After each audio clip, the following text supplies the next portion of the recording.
March 6, 1944, 23,000 feet over southern Germany. The temperature outside the aircraft is 40 degrees below zero. Inside the tail section, it is only slightly warmer, just enough to keep the guns from freezing solid, just enough to keep a man alive if he keeps moving.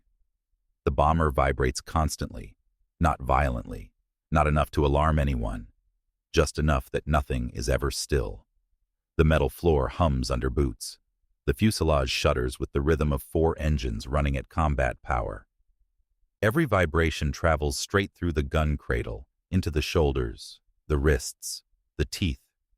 The tail gunner is alone back here. He is sealed into the last compartment of the aircraft, sitting between 2 50-caliber machine guns, knees bent, boots braced against metal plates, polished smooth by hundreds of previous missions. Frost clings to the inside of the plexiglass cone behind him. Each breath fogs it slightly before the oxygen mask pulls the moisture away. He rolls his shoulders once, checks the charging handles by touch, left gun, right gun, feels the belts feeding cleanly through the guides, no stoppages. Not yet. The intercom crackles in his headset. Calm voices, routine callouts. They have been airborne for over 2 hours. Formation assembled over England. Channel crossed without incident. The bomber stream now stretches across the sky in long, staggered lines. Silver aircraft glinting in the sun, contrails marking their passage like chalk lines drawn across blue glass. They are deep in enemy airspace. The gunner scans.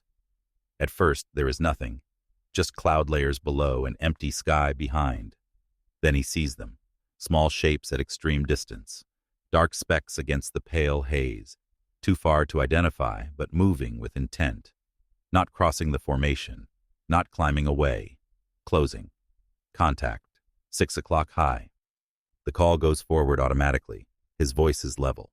He feels the familiar pressure behind his eyes, the sense of waiting while something lethal takes shape. He has seen what happens when you wait. He does not ask permission. The first burst is short, controlled, 5 seconds. The 50s hammer to life, the recoil driving back into his shoulders, the gun cradle vibrating violently now. Tracers streak out behind the bomber, arcing upward, red-orange dots disappearing into nothing. The bullets do not hit anything. That is not the point. The effect is immediate. The German formation wavers. One fighter dips slightly, another slides out of position. The spacing changes, subtly but visibly. The perfect geometry begins to fray. The gunner releases the triggers, counts silently. 2 seconds. 3. He fires again. Another controlled burst, walking the tracers not at a specific aircraft, but through the space the formation occupies. Through the air they are trying to hold together. This time the reaction is sharper. One fighter breaks left. Another hesitates, then climbs. The formation does not dissolve, but it no longer looks clean.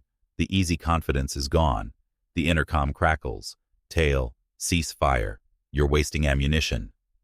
The pilot's voice is calm, but there is tension beneath it. The gunner does not respond immediately. He watches the fighters react, watches them try to reassemble, to decide whether to continue the approach or break it off. He sees one aircraft that does not flinch.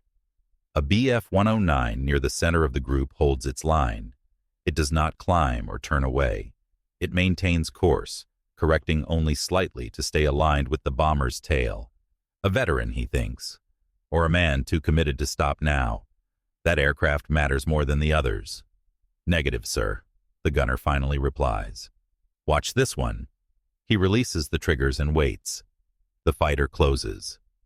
1,500 yards. At this distance, most gunners. One comes in from slightly left of center. Another hangs back, waiting for him to commit. He ignores the second one. He commits fully to the first.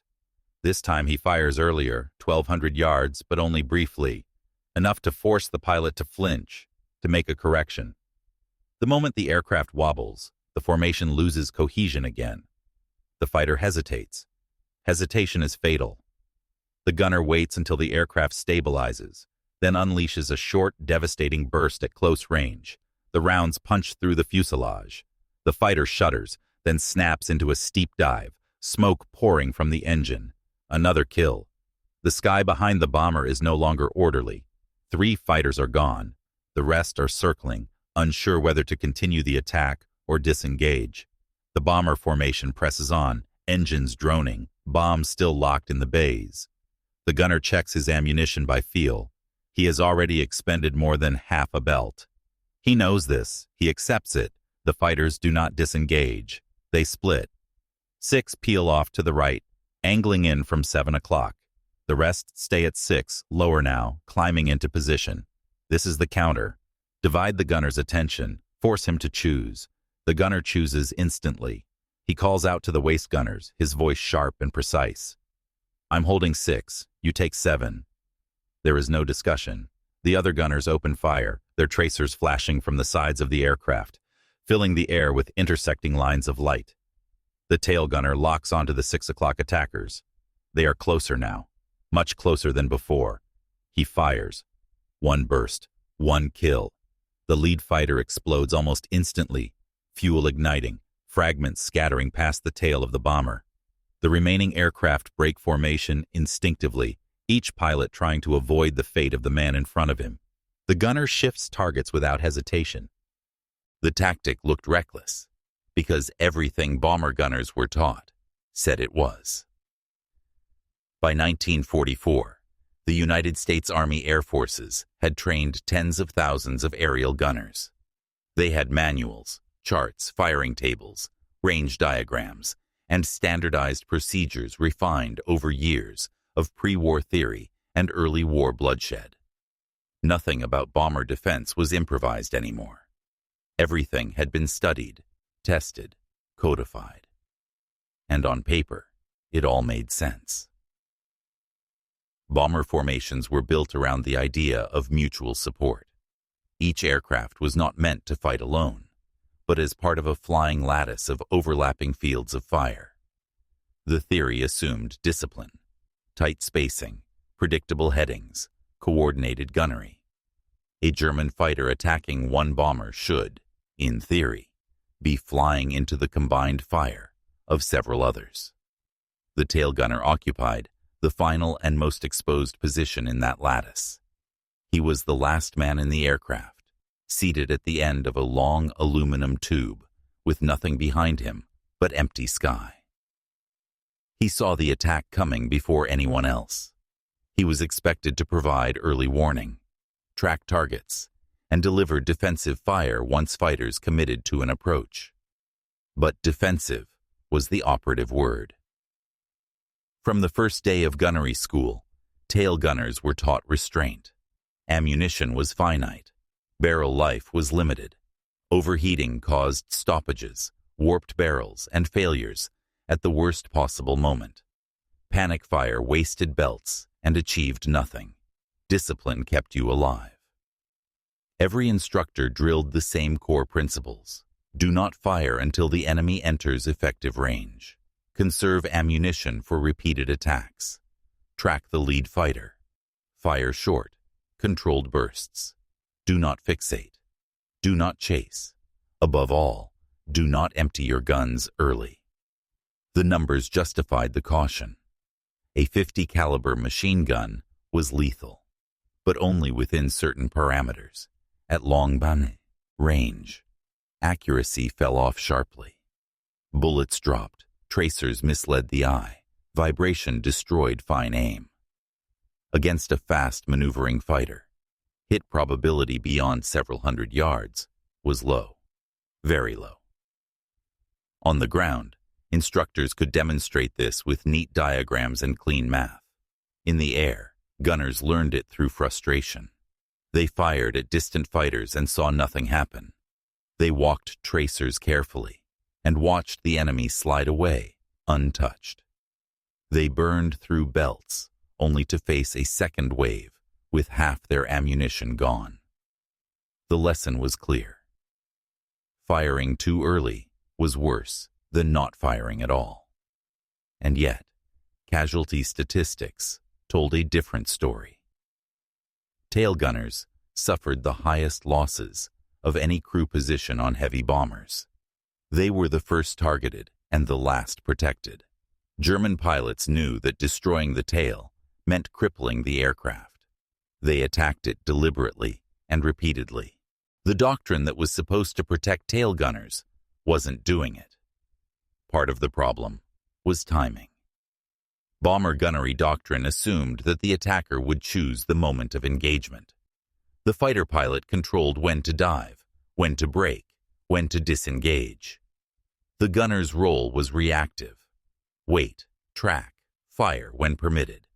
Hope for hits. But coordinated fighter attacks depended on order. German pilots did not simply charge bombers individually. They formed up. They aligned. They timed their dives so that cannon fire arrived in overlapping bursts, overwhelming defenses. This preparation phase, when fighters adjusted spacing and angles, was critical. It was also fragile. The doctrine did not emphasize this fragility because it was written from the perspective of defense, not disruption. Manuals focused on maximizing hit probability, not on breaking enemy coordination before it matured. To the instructors, firing at a fighter 2,000 yards away was foolish. To a fighter pilot assembling for attack, it was unexpected. That distinction mattered more than anyone wanted to admit. There was another problem doctrine struggled to address: speed. By 1944, closing speeds in air combat were brutal. A Bf-109 diving on a bomber could close at hundreds of miles per hour. What looked distant 1 second filled the gun sight the next. Reaction windows were measured in heartbeats.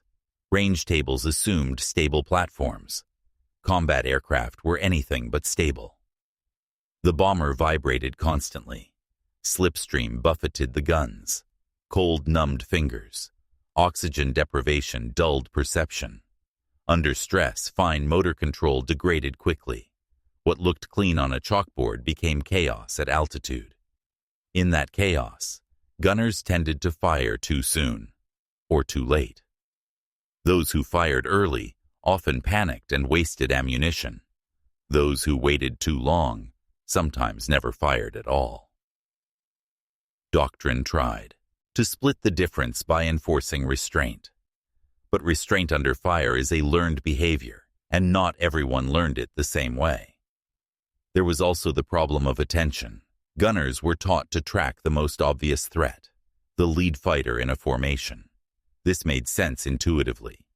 Destroy the leader, disrupt the attack. In practice, it often failed. German formations were designed with this expectation in mind. Wingmen flew predictable paths, while the leader drew fire. Once the gunner fixated, other fighters exploited the distraction. The moment the gunner committed to one aircraft, another slid into firing position. The doctrine assumed the gunner could divide attention cleanly. Real combat did not. Every rule was built around minimizing risk, but risk was already unavoidable. The deeper bomber streams pushed into Germany, the more aggressive the Luftwaffe became. Fighter pilots adapted quickly. They learned which bombers were passive, which gunners waited, which formations could be attacked with minimal losses. They exploited predictability. The manuals did not change quickly. Institutions rarely do. For a long time, the answer to rising casualties was more training, more emphasis on discipline, more reminders not to panic. The underlying assumptions stayed intact. And then there were gunners who didn't fit the assumptions at all. Men who understood the rules, but saw their limits. Men who realized that the most dangerous moment wasn't when the fighter was firing, but when it was getting ready to. These gunners noticed something instructors rarely discussed. Fighter pilots were human. They relied on rhythm and expectation. They trusted that bombers would behave the same way they always had. They trusted that gunners would wait until a certain distance before opening fire. When that trust was violated, the entire mental model of the attack collapsed. Early fire didn't need to score hits to matter. It only needed to force decisions. A fighter pilot adjusting formation spacing is not thinking about evasive maneuvers. He is thinking about alignment, timing, fuel, altitude. Unexpected fire introduces doubt at precisely the wrong moment. Doubt slows decisions. Hesitation breaks geometry, and broken geometry kills attacks. The doctrine did not deny this outright. It simply didn't account for it. It treated early fire as waste, not as disruption. To the manuals, ammunition was the primary resource. To the men in the air, time was. The gunner in the tail of the bomber understood this instinctively. He had watched attacks succeed because they were allowed to form cleanly. He had watched fighters dive with confidence, knowing exactly when the guns would open. He decided not to give them that moment. This decision violated several unwritten rules. If he ran dry, he would be blamed. If another wave arrived, he might have nothing left. If others copied him without discipline, casualties could spike. All of that was true, but so was something else. If he waited like everyone else, the attack would belong to the enemy. The doctrine was built to survive average situations. This wasn't average. And the men who wrote the manuals weren't the ones sitting alone in the tail when 12 fighters aligned behind them at altitude. The doctrine didn't fail because it was stupid. It failed because it assumed the defender must always react. What the gunner was about to prove, what he had already begun to prove, was that defense could be proactive. That the man who fired first could decide how the fight unfolded. That sometimes the safest moment to shoot was when the books told you not to.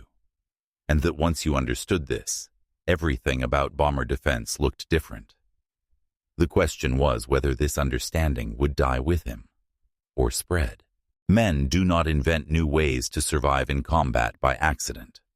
They arrive there gradually, through small frustrations, quiet observations, and the slow accumulation of things that do not add up. Long before the fighters formed behind him on March 6th, the tail gunner had already begun to notice the gap between what he was taught and what he was seeing. He was not reckless by nature. He did not crave danger. He did not confuse bravery with noise. What he hated, what truly unsettled him, was helplessness. He came from a background where machinery mattered, where tools had limits, and those limits were learned the hard way. He understood early on that anything mechanical could fail, but that failure followed patterns. If you paid attention, you could predict where something would break, where it would bind, where it would betray you. Aircraft were no different, neither were men. At gunnery school, instructors focused on accuracy. They measured success in tight groupings on towed targets, clean scores on range boards, and strict adherence to firing discipline. The ideal gunner was calm, conservative, obedient to procedure. The tail gunner met those standards, but he did not revere them. He noticed how often training scenarios froze time. Targets moved predictably. Platforms were stable. Stress was simulated, not lived. There was always enough ammunition, always a reset, always another chance. Combat did not offer those luxuries. His first missions confirmed this almost immediately. From the tail, he watched German fighters assemble with professional ease. He watched them slide into position behind bomber formations, like craftsmen setting up a job. He saw how they waited, patient, unhurried, until everything was just right. Then they came. The gunner fired when doctrine told him to. He tracked carefully. He squeezed off short, disciplined bursts. He conserved ammunition. He did very thing right. And still, bombers fell. Sometimes not his, sometimes others in the formation. He watched aircraft take hits, peel out of line, trail smoke, and disappear below the clouds. He watched crews bail out, tiny figures against endless sky. He also watched how often defensive fire came too late to matter. By the time fighters were close enough for reliable hits, they were already firing. Cannons flashed. Metal tore. At that point, gunnery became a race. Who crippled whom first? That was not a race the bomber usually won. Between missions, the gunner began to replay engagements in his mind. Not the moments when bullets struck, but the moments before. The assembly, the alignment, the calm. Those moments bothered him. He noticed that fighter pilots behaved differently when they believed they were unobserved. Their movements were smooth, predictable, confident. They trusted the rhythm of attack patterns they had flown dozens of times. He also noticed what happened when that rhythm was disrupted. Occasionally, another gunner, less disciplined, more nervous, would fire early, at extreme range. The bullets missed by hundreds of yards, but the effect was immediate. Fighters broke formation, peeled away, circled to regroup. Instructors dismissed this as luck, a temporary scare, a waste of ammunition. The gunner saw something else. He saw that those fighters took longer to come back. He saw that some never did. He started experimenting, not in dramatic ways, but subtly. On one mission, he fired a short burst earlier than instructed, not panicked, not sustained, just enough to announce his presence. The fighters hesitated. The attack came in less cleanly. On another, he ignored the lead aircraft and tracked the wingman instead, the one maintaining formation spacing, the one least prepared to react. The wingman broke violently, disrupting the leader's run. These were not kills, but they were victories of a different kind. The bomber survived. After landing, the gunner was reprimanded more than once. His ammunition expenditure was noted, his firing discipline questioned. He listened respectfully. He did not argue. He did not stop thinking. The problem, as he saw it, was not that doctrine was wrong. It was that doctrine was incomplete. It assumed rational behavior under fire. It assumed attackers would continue attacks once initiated. It assumed that conserving ammunition was always preferable to spending it. But fighters were flown by men, not equations. Men flinched. Men hesitated. Men made mistakes when plans unraveled. The gunner understood machinery well enough to know that when a system depended on timing, disruption mattered more than destruction. Break the timing, and the system failed, even if nothing was physically destroyed. He began to think of fighter attacks not as individual threats, but as systems in motion. Formation spacing was a system. Attack timing was a system. Psychological confidence was a system. All systems had weak points.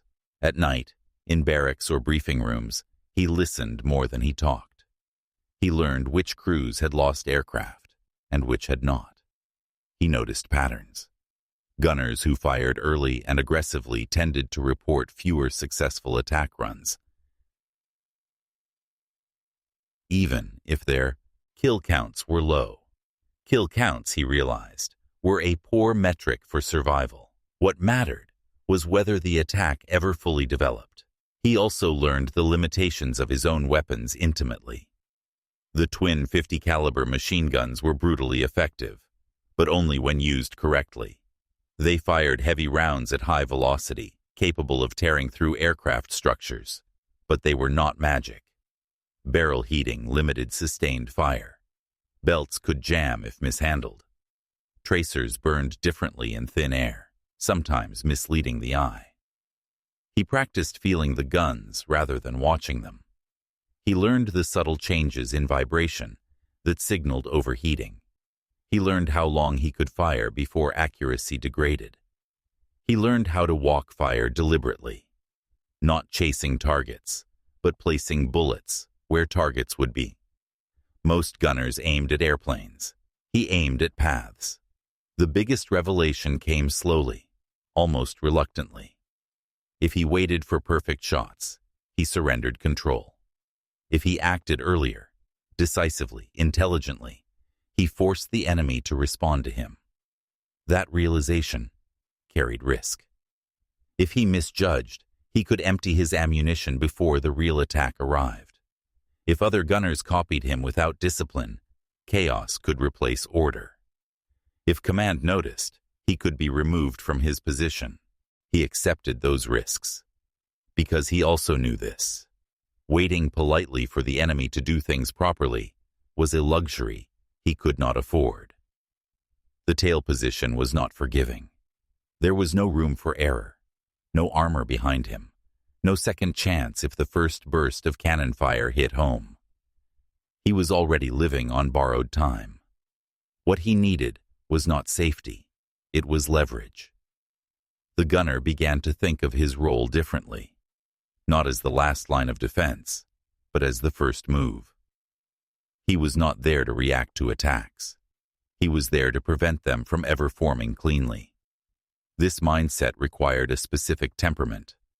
It required comfort with uncertainty, the willingness to spend ammunition now to avoid spending blood later, the ability to ignore noise and focus on the one threat that mattered most. It also required restraint of a different kind. Aggression without discipline was suicide. He knew that.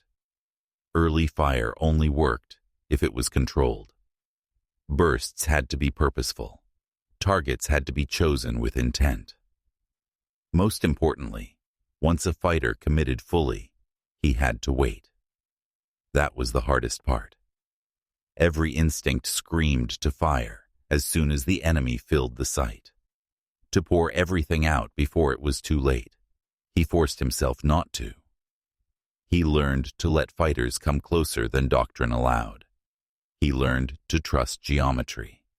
At high closure rates, fighters could not dodge freely. They could jink, but only so much. Their paths became constrained by physics, by speed, by the need to avoid collision. At that moment, accuracy increased dramatically. The gunner practiced patience under pressure. He counted distances. He timed bursts in his head. He learned to separate fear from action. This was not bravado. It was calculation. By the time March 6th arrived, the gunner was no longer improvising. He had built a personal doctrine, one shaped by observation, mechanical understanding, and a refusal to accept inevitability. He did not believe he was invincible. He believed he could tilt the odds.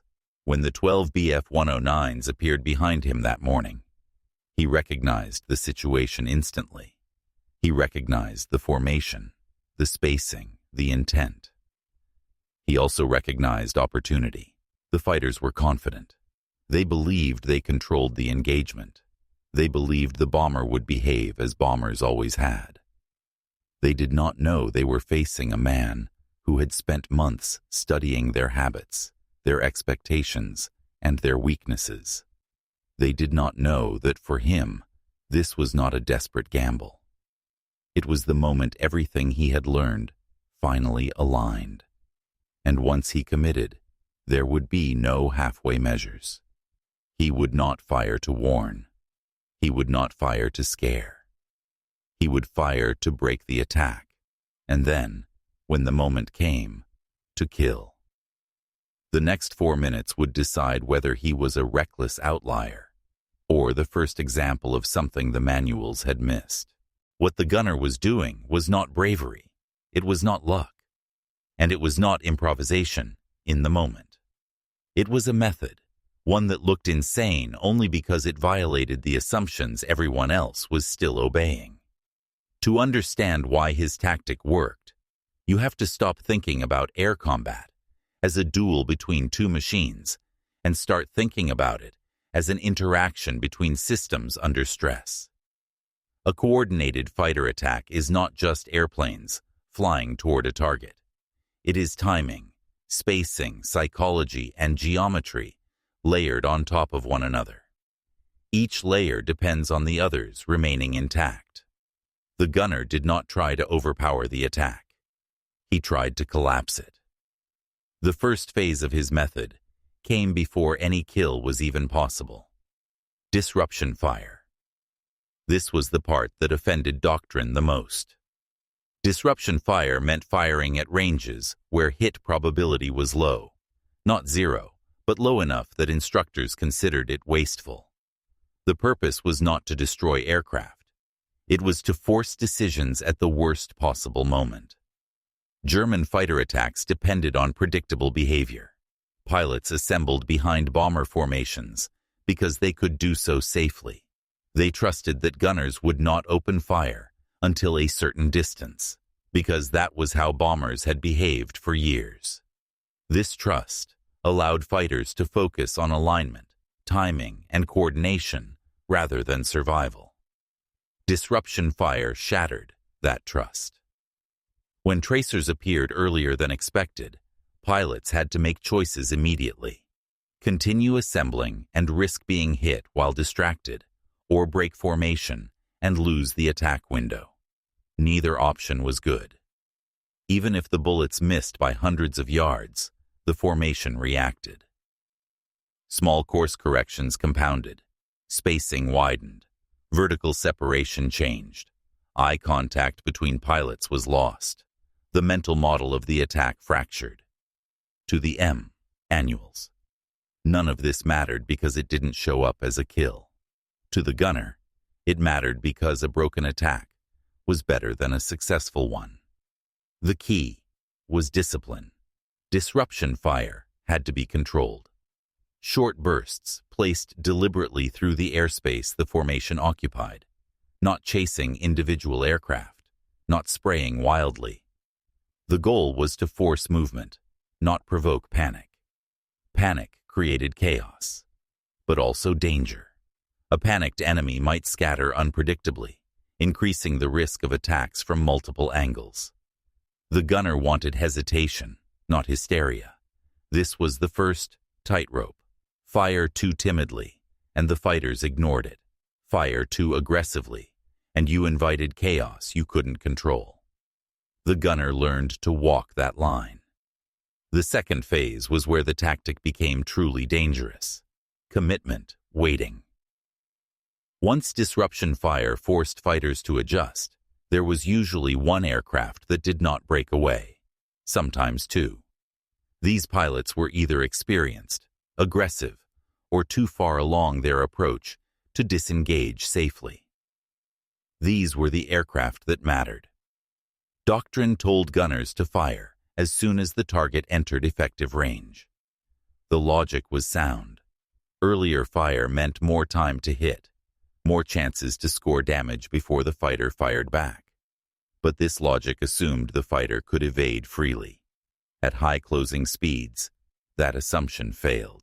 As a fighter dove toward a bomber, its options narrowed. Turning too sharply risked structural stress or loss of energy. Pulling out too late risked collision or overshoot. Once committed, the fighter's path became increasingly predictable. The gunner exploited this predictability. He waited longer than Doctrine allowed. This was the part everyone called suicidal. From the outside, it looked like paralysis, like fear, like hesitation. In reality, it was calculation. He waited until the fighter crossed the point where evasion would require abandoning the attack entirely, until the aircraft's speed and angle locked it into a narrow envelope of motion. At that moment, hit probability skyrocketed. The gunner was no longer trying to hit a maneuvering target. He was placing bullets into a corridor. The aircraft had no choice but to fly through. This required nerve. Every second he waited increased the danger. Cannon shells could reach him at any moment. A single lucky hit could shatter the tail section, ignite ammunition, or kill him outright. There was no margin for error.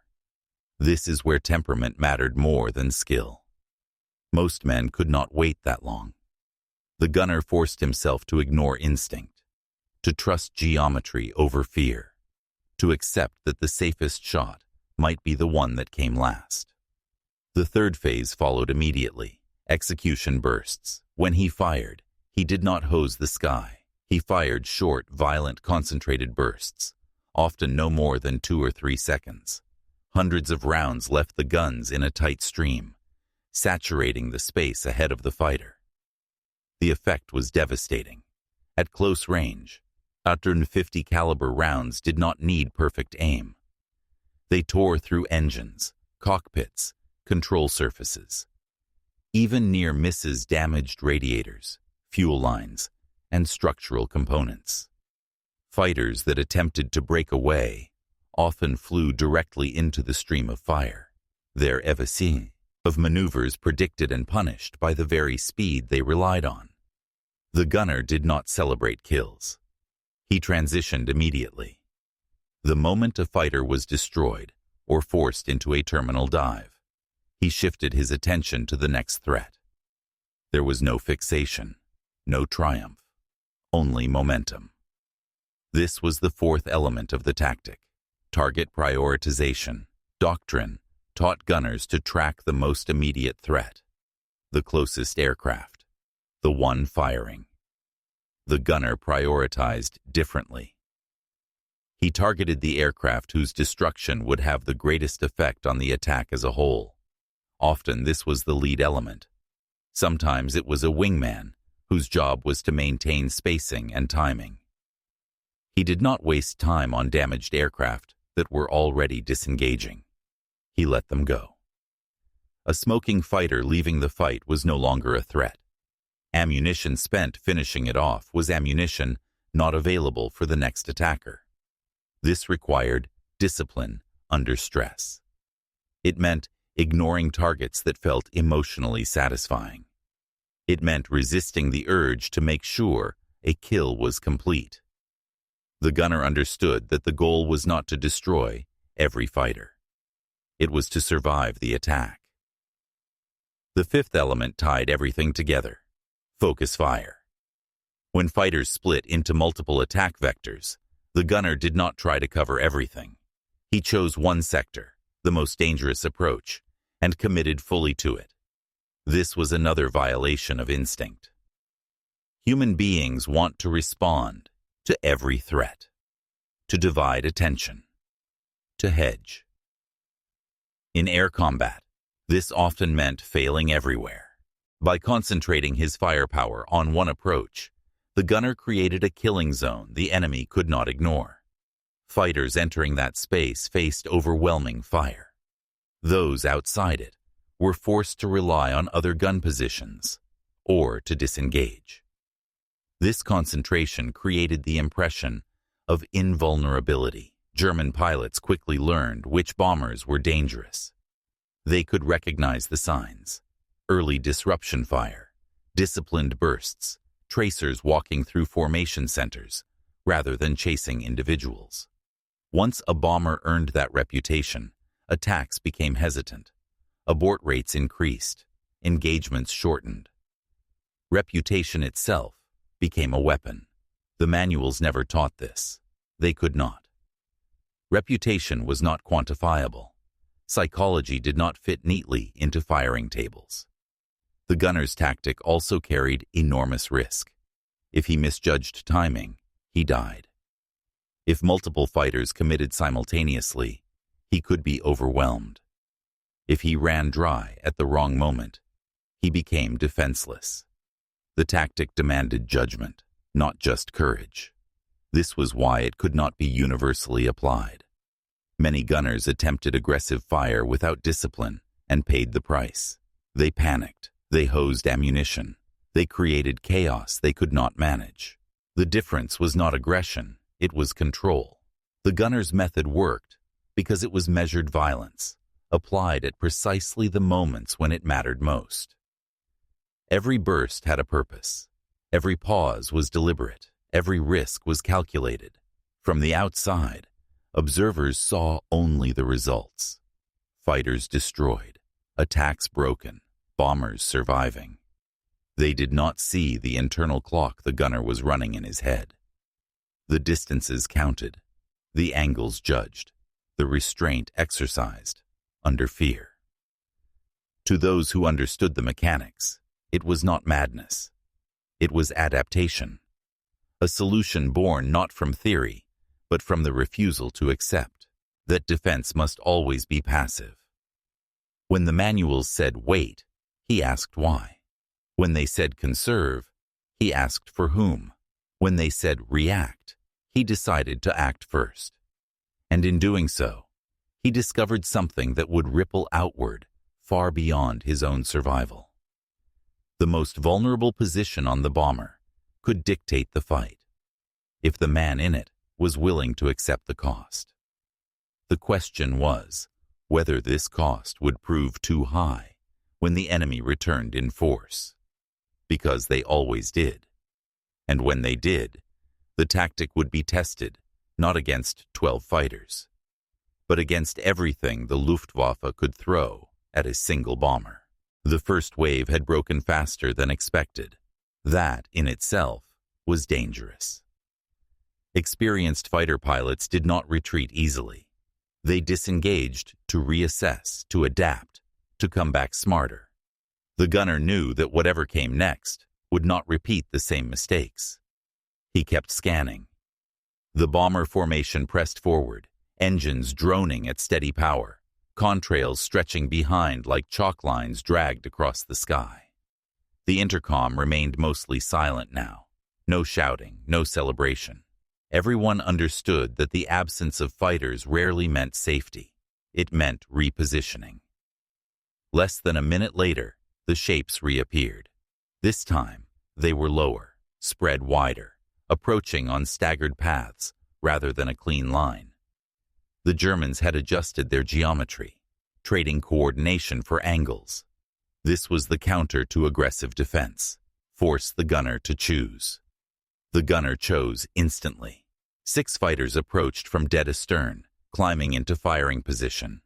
Another group slid in from the left rear quarter, hoping to split attention and draw fire away from the main threat. The gunner ignored the left group completely. He called it out once, short, precise, and trusted the other gun positions to handle it. Then he locked his guns onto the 6 o'clock attackers and never looked away. The lead fighter was closer than before. Too close for disruption fire to matter now. This was commitment. He waited. At 900 yards, the fighter opened fire. Cannon flashes winked briefly near the nose. Tracer rounds streaked past the tail, some uncomfortably close.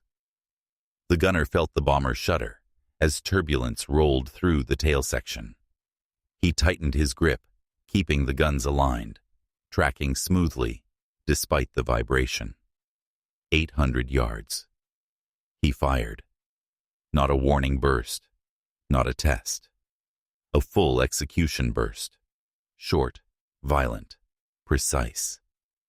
The tracers converged directly into the fighter's flight path. The pilot attempted to brake, but the maneuver came a fraction of a second too late. The rounds found the engine, then the cockpit. The fighter disintegrated in midair, fragments scattering backward, bouncing off the bomber's tail cone like thrown gravel. The gunner did not pause. The second fighter slid automatically into the lead position. German training emphasized continuity. When one man fell, another took his place. That instinct killed him. The gunner shifted aim by feel rather than sight, firing almost immediately. The burst caught the aircraft as it climbed, rounds ripping through the wing root. The fighter snapped into a roll and fell away, trailing smoke. 2 kills in less than 10 seconds. The remaining 4 fighters broke formation, jinking violently, pulling up and away in different directions. Their attack window collapsed. The gunner released the triggers and counted. 3 seconds. 4. He fired a brief disruption burst into the space they had occupied, just to reinforce the lesson. They did not come back. The intercom crackled again. Tail, you just splashed 2. The gunner acknowledged with a single word. Copy. He checked ammunition by touch. He had burned through more than half of what remained. The math was tightening. He had perhaps enough for one more full engagement. 2, if he was careful. He did not have enough to fight all day. The bomber formation continued, now slightly looser after the maneuvering. The gunner scanned constantly, neck aching, eyes dry from oxygen flow, fingers stiff with cold. He knew what came next, before it appeared. More fighters. They came in numbers this time. Not 12, not 6, 18. A full Staffel, spread across the sky behind the formation, higher and wider than before. They did not dive immediately. They shadowed the bombers, holding position just outside effective gun range. This was deliberate. They were calling in more aircraft. The gunner understood the implication immediately. A coordinated mass attack, multiple vectors, simultaneous dives, could overwhelm any single gun position, no matter how aggressive. The bomber was drifting farther from the center of the formation now, pushed slightly out of alignment by earlier evasive movements. Overlapping defensive fire was thinning. This was the moment Doctrine dreaded. Outnumbered, isolated, no escort fighters in sight. The gunner checked his remaining ammunition, less than 400 rounds. He did not have the luxury of waiting. Pilot, he said over the intercom, keeping his voice even. They're forming again. Bigger group. There was a brief pause before the reply. I see them. They're not attacking yet, the gunner continued. If they finish organizing, they'll come from everywhere at once. Another pause. What are you thinking? The pilot asked. The gunner did not hesitate. I want to hit them while they're still building it. Silence. That'll empty you fast. Yes, sir. And then you'll be dry. Yes, sir. The pilot considered this for a few seconds that felt much longer inside the tail. Do it. The gunner did not respond. He already had his guns aligned. The fighters were still at distance, 2,000 yards or more, spread out, adjusting altitude and spacing. This was the heart of their coordination phase. This was where the attack either became unstoppable or fell apart. The gunner opened fire. This time, he did not use short bursts. He poured fire into the center of the forming group, sustained and deliberate, walking the tracers through the airspace the fighters needed to occupy to coordinate. The effect was immediate and violent. Pilots scattered instinctively. One fighter clipped another while pulling up sharply. Both went into uncontrolled dives. A third took hits and began trailing smoke, falling out of formation. The rest broke in all directions. What had been an organized mass became a swarm of individuals, each reacting independently. The gunner held the triggers for 8 seconds. Then he stopped. The silence afterward was shocking. He checked his ammunition. Less than 200 rounds remained. The enemy regrouped faster this time. They were angry now. 12 fighters dove simultaneously from dead astern. No formation, no spacing, no finesse. Just speed and firepower. This was desperation. The gunner locked onto the center of the swarm. He ignored the closest aircraft. He ignored the widest angles. He fired into the psychological center of the attack, the space where courage clustered. 30-round burst. One fighter exploded. Another burst. A second aircraft took hits and veered off, smoking heavily. Another burst. A third fighter shattered midair. The remaining pilots kept coming. Cannon fire streaked past the tail, rounds punching holes through the bomber's skin. The aircraft shuddered violently. Warning lights flashed briefly on the instrument panel up front. The gunner kept firing. Short bursts now. Measured. Mechanical.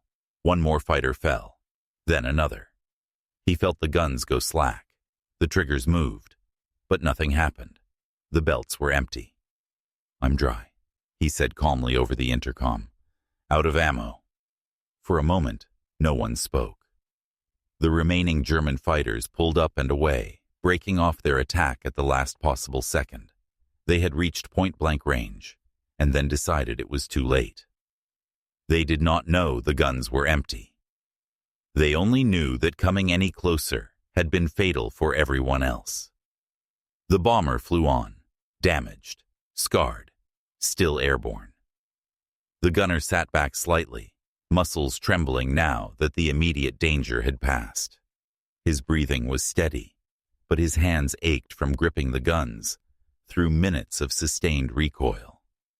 Behind them, the SDC quay was littered with falling debris and smoke trails. Ahead of them, Germany stretched on. The 4 minutes were over. But the consequences of what happened in those 4 minutes were only beginning. When the bomber landed back in England, there was no celebration.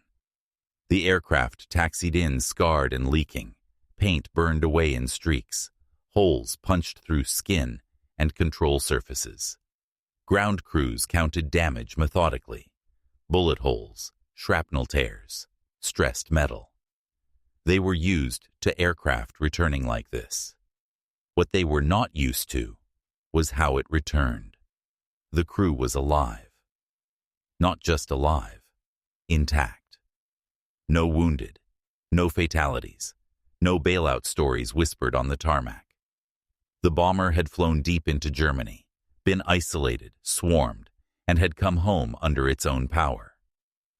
That alone would have drawn attention. Then the reports started coming in. Crew members from nearby bombers reported seeing fighters break off early.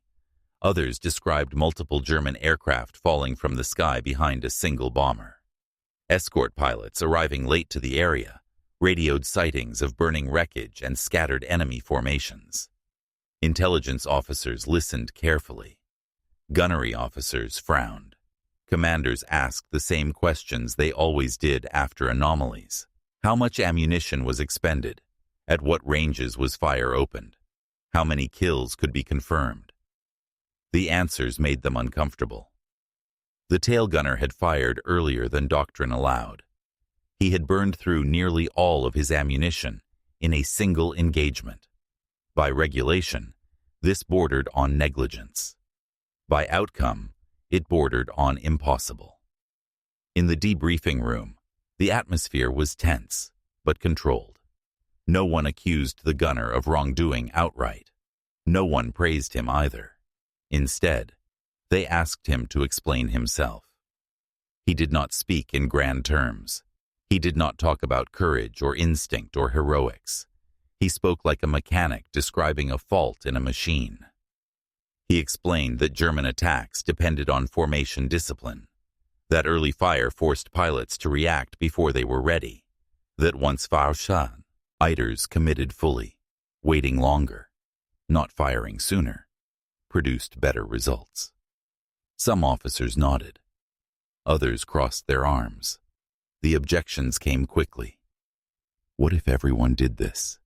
What if gunners ran dry before the second wave? What if less disciplined men copied the aggression without the restraint? These were valid concerns. The gunner did not deny them. He simply pointed out that the existing system was already producing unacceptable losses. Tail gunners were dying at rates that no amount of training refinement seemed to reduce. Bombers were being lost, not because gunners fired too much, but because attacks were allowed to develop cleanly. The room divided quietly. Institutional doctrine does not change because of one event, no matter how dramatic. It changes only when enough people see the same pattern and cannot ignore it anymore. That process had already begun. Within days, other crews began talking, not officially, not in reports, in mess halls, in briefing rooms, in quiet conversations before takeoff. They talked about gunners who fired early and lived, about fighters that broke off before committing, about bombers that came home without catastrophic damage. No one called it a doctrine yet. They called it being aggressive. Some gunners tried it without understanding it. Those men usually failed. They fired wildly, wasted ammunition, and left themselves exposed later in the mission. Commanders noticed these cases quickly and used them as proof that aggression was dangerous. They were not wrong. What they missed was that aggression without discipline was not the tactic. The men who succeeded understood the difference. They fired early, but not constantly. They waited longer, but not too long. They chose one lane of fire and dominated it. They were selective. Those gunners survived at noticeably higher rates. Slowly, reluctantly, the numbers began to mat. Re-attack abort rates increased. German fighters disengaged earlier. Coordinated stern attacks, once the Luftwaffe's most reliable method, became harder to execute. Intelligence summaries reflected this shift. Language changed subtly. Reports mentioned hesitant approaches and broken formations. Pilots described bombers whose tail positions were dangerous to engage. Reputation spread faster than policy. German pilots talked too. Captured communications and post-mission analysis revealed warnings passed between units. Certain bomber formations were marked as costly. Direct stern approaches were discouraged when aggressive tailfire was observed. Fear was not evenly distributed. It clustered. Bomber groups with a handful of aggressive, disciplined gunners saw fewer successful attacks, not because every fighter was shot down, but because many never committed. Commanders could not ignore this forever. Training officers began adjusting emphasis quietly, not rewriting manuals, just changing what they said aloud. Initiative matters. Break the attack before it forms. Don't wait politely for them to kill you. No memos were issued, no doctrine rewritten yet. But in the air, behavior changed. The resistance did not disappear. Traditionalists warned that such tactics relied too heavily on individual temperament, that not every gunner had the judgment to balance aggression and restraint, that encouraging early fire could increase chaos. They were correct. Not everyone could do this. That, too, was part of the lesson. The tactic did not create heroes out of everyone. It separated men who could manage fear from those who could not. Over time, this reality forced an uncomfortable admission. Survival in air combat was not evenly teachable. Some traits, decisiveness under pressure, mechanical intuition, the ability to delay action despite fear, could be trained only so far. Selection mattered. By late spring of 1944, bomber defense did not look the same as it had months earlier. The changes were not dramatic on paper, but in the sky they were unmistakable. Fighters approached more cautiously. Attacks aborted earlier. Bombers came home with fewer catastrophic losses. And tail gunners, once treated as passive sentries, were increasingly viewed as active participants in shaping the fight. The idea that defense could be proactive had taken hold. It had not been approved. It had been proven. The gunner at the center of it all did not fly many more combat missions. His role changed quietly, deliberately.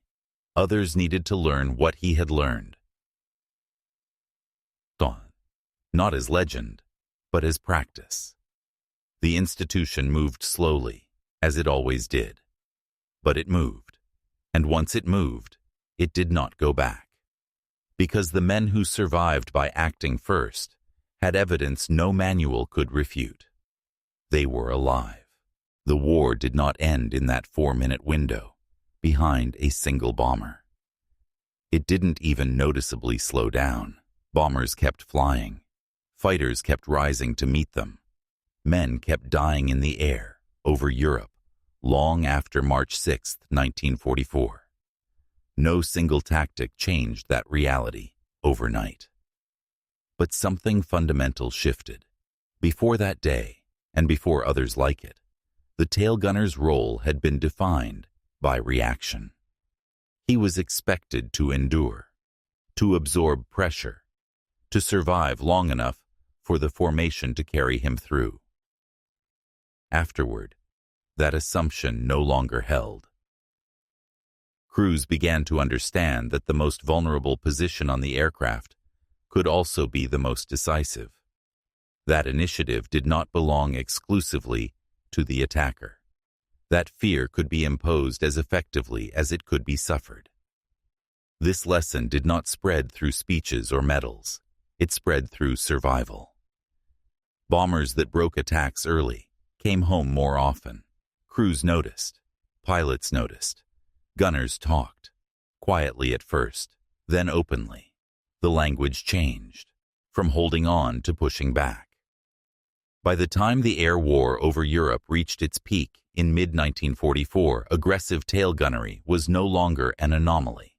It was a recognized variable in bomber defense, not universally applicable, not foolproof, but real. Post-war analysis would eventually put numbers to what crews already felt. Attack completion rates dropped, abort rates climbed. German after-action reports acknowledged increased risk from American bomber defensive fire, particularly from tail positions that fired early and decisively. The Luftwaffe adapted where it could, avoided where it couldn't. The psychological balance had shifted. That mattered. Because air combat is not only about machines and ammunition, it is about belief, about which side feels in control and which side feels hunted. The man at the center of this story did not seek recognition. He did not write manuals or give interviews. When his combat flying ended, he returned to anonymity, as most gunners did. He had done his job. Others would do theirs. His legacy lived on, not in headlines, but in habits. In the gunner who fired early, not in panic, but with intent. In the crew that survived because an attack never fully formed. In the fighter pilot who broke off sooner than planned, remembering how quickly things could go wrong behind a bomber that refused to wait. Modern air combat doctrine would later formalize many of these principles under different names. Early engagement, disruption of enemy coordination, psychological dominance, initiative under threat. But those concepts did not originate in conference rooms. They were discovered in freezing tail compartments by men with seconds to decide whether to wait or act. The lesson they left behind is not about aggression for its own sake. It is about judgment. Knowing when to hold fire, and when holding fire is more dangerous than shooting. Knowing when discipline means restraint, and when it means commitment. Understanding that rules are tools, not shields. The tail gunner learned that survival did not come from hiding behind doctrine. It came from understanding the enemy well enough to force him to react, from acting while the other side was still thinking, from refusing to surrender initiative simply because a manual said so. That lesson did not belong to one man. It belonged to every crew that made it home because someone in the back decided not to wait politely for death to arrive. If this story mattered to you, it's because it echoes something older than the aircraft, older than the war. The truth that under pressure, survival often favors the person willing to see reality clearly and act on it first. We remember these men not because they were fearless, but because they were decisive when fear mattered at most. And we remember them by telling their stories before they disappear into footnotes or not at all.